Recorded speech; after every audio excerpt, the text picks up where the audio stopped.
Welcome back to another Friday finale. Everybody, how's it going? Mike Dags here. Thank you for tuning in this week. I'm ranking all of the Jurassic Park / Jurassic World movies. As a friend of mine pointed out, a lot of movie series get their rankings, and Jurassic Park's one of those that I feel like it's kind of tough to do. And boy, I had a difficult time ranking. I'll first be showing you the review for Jurassic World Fallen Kingdom, then the rankings. So without further ado, let's get into it. Starting off the list at number 5, actually, is my review for Jurassic World Fallen Kingdom. I didn't think that my dislike for this movie would be as high as it is, especially that I very much enjoyed the 2015 reboot Jurassic World.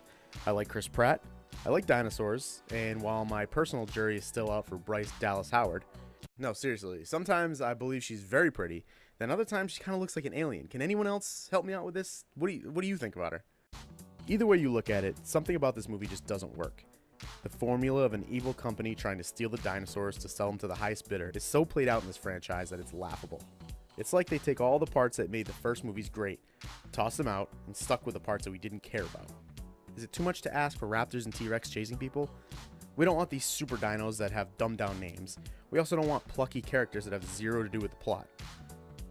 I like that super a-hole that thinks he's untouchable and ultimately gets eaten by a dinosaur, but at this point, I don't even develop an actual disdain towards them before they turn into the latest dino lunch. This movie isn't completely butt though.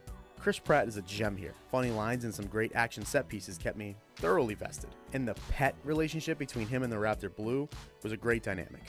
The other dinosaurs also looked pretty real, but in this day of CGI, only time will tell if it'll actually hold up a few years from now. The biggest problem comes from a continuity standpoint.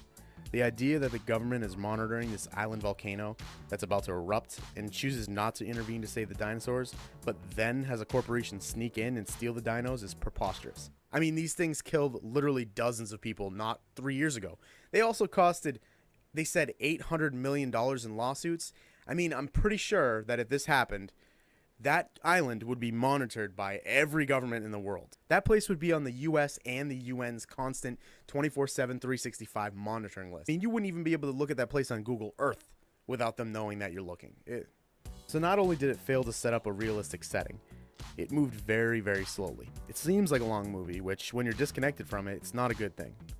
I am somewhat interested in how it ended and where the franchise will be going. There's a new one scheduled, I believe, in 2020.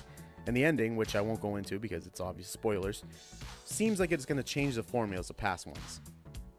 But as for this one, Fallen Kingdom comes in at a 6.8 out of 10, and number 5, dead list on the list of all-time Jurassic Park movies.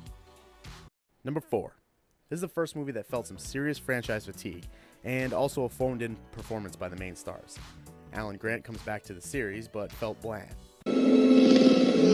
Alan! Yes, that awful scene came from this movie. Even as a teenager, I hated it. The T-Rex was also killed off, which felt like a kick in the stomach. We always thought he was the biggest badass, then to see the Spinosaurus just alpha the hell out of him felt off.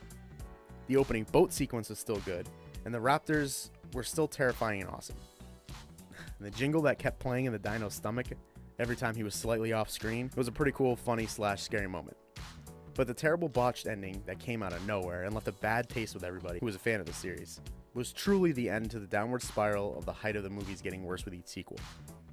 It also started to trend this thing in these movies where they introduce a new dinos. Stop doing that. We only want the T-Rex and raptors. Alan! Not like that though. Number 3. After a 14-year absence and coming off of a not so well received third movie, Jurassic World came back at what felt like the perfect time, capturing the beats of the first film, and with the cleverly thrown in jeeps with the classic logo, Jurassic World introduced a new generation to the dinosaur movie. New stars were the best idea to softly reboot this franchise, Chris Pratt being the standout as a great lead for the role, while Vincent D'Onofrio being the perfect D-bag to antagonize the plot. Jurassic World was the first true feeling Jurassic Park movie since the very first one, and though it didn't land the number 2 spot, it had some great moments that really landed and some that didn't. Here's looking at you, Indominus Rex. Hopefully they stay away from these dumb genetically enhanced dinos. It makes the regular badass ones just feel so undangerous. Number 2. It really took me a while, and I went back and forth on which movie I believed to be the second best Jurassic Park movie. Ultimately, I stuck with the second film to come out.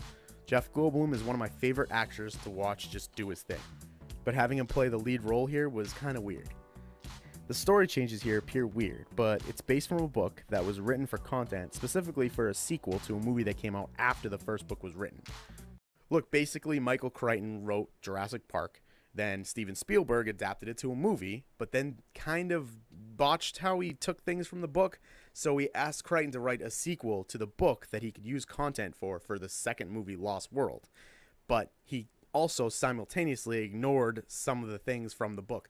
They also used pieces that they left out of the first two movies from the books to make the third one. That's why things seem a little weird jumping from island to island. I'm sorry if you couldn't keep up with that, but that's basically how it happened. This movie also had the second dumbest scene in Jurassic Park.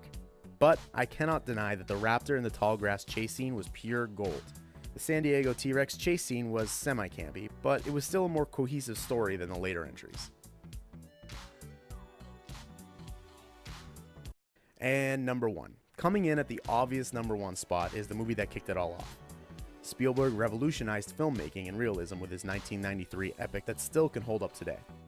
Many of us were probably denied even seeing this movie, considering that it was rated PG-13. Personally, 5-year-old me was very upset when I couldn't go see the dinosaur movie. A year later, however, when it came to VHS, I finally got to watch it and quickly realized why my mom refused me in the first place. From the music to the use of different nature in the dinos, the seemingly friendly Brachiosaurus to the very tense car flip scene in the rain with a giant T-Rex, and of course the infamous kitchen scene with the raptors, every beat just hits and makes you feel like their awful creations could actually happen. No over-the-top genetically modified creatures that camouflage, no complicated CGI that doesn't age well, and no raptor talking scene. Alan. Jurassic Park was and still is the best dinosaur movie to ever come out. So that's my list. I hope you agree. I don't mind if you don't. If you want to comment down below and tell me what you think your personal favorites are. I know, like I said, 2 and 3 could go back and forth with Jurassic World or, the newer one.